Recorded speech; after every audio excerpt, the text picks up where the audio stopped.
Bugün Balık burcunun duygusal yönleri ön plana çıkacak Kantı. Güne başlarken kendinizi özellikle hassas hissedebilirsiniz. Ayrıca çevrenizdekilerin duygusal hallerine karşı duyarlılığınız artacak mı da? Bu durum, empati yeteneğinizi kullanarak sevdiklerinizle derin ve anlamlı konuşmalara yol açabilir.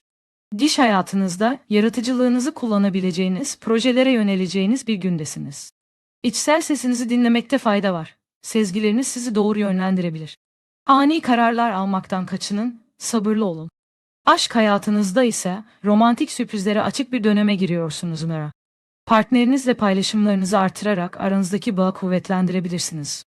Bekarlar içinse yeni ve heyecan verici tanışmalar söz konusu olabilir. Sağlık konusunda ise zihinsel ve ruhsal dinginliği sağlamak adına meditasyon yapmayı deneyebilirsiniz. Doğayla iç içe olmak huzurunuzu artıracaktır.